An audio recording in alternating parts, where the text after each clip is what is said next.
নমস্কাৰ, মই স্বপ্না দাস। আজি ক'ব বিচাৰিছোঁ, জন্মৰ ছমাহলৈ আপোনাৰ শিশুটিক কেৱল স্তন দুগ্ধৰ কিয় প্ৰয়োজন হয়।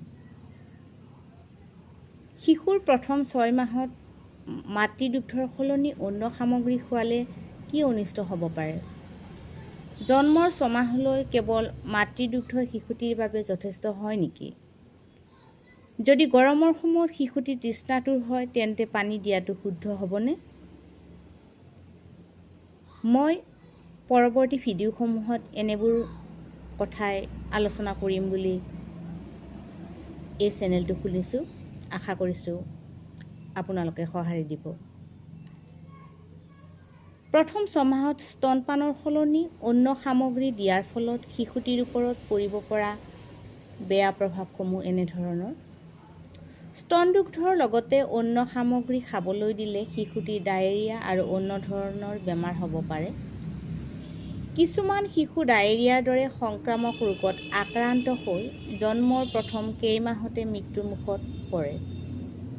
যদি শিশুৱে কম হাৰত কেৱল দুগ্ধপান কৰে, তেতিয়া এনেধৰণৰ মৃত্যু সংঘটিত হয়। এটি নৱজাতকক যদি স্তন দুগ্ধতকৈ অন্যান্য জলীয় পদাৰ্থ খাবলৈ দিয়া হয় আৰু মাতৃদুগ্ধ কমকৈ দিয়া হয়, তেনেহ'লে ই মাতৃদুগ্ধৰ উৎপাদন হ্ৰাস কৰে। যেতিয়ালৈকে মাতৃগৰাকীয়ে নৱজাতকক কেৱল মাতৃদুগ্ধ দি থাকিব, তেতিয়ালৈকে মাতৃগৰাকীৰ ঋতুস্ৰাৱ বা পুনৰ গৰ্ভধাৰণ বেছিকৈ হ'ব পাৰে। যদি মাতৃদুগ্ধৰ পৰিৱৰ্তে অন্যান্য জুলীয়া সামগ্ৰী খুৱাবলৈ আৰম্ভ কৰে, তেনেহ'লে ঋতুস্ৰাৱ সোনকালে আৰম্ভ হ'ব পাৰে অথবা পুনৰ গৰ্ভধাৰণ কৰিব পাৰে। এতিয়া জানো আহক, 6 মাহ বয়সলৈকে কেৱল স্তনপান কৰাটোৰ প্ৰধান উপকাৰিতাসমূহ কি কি।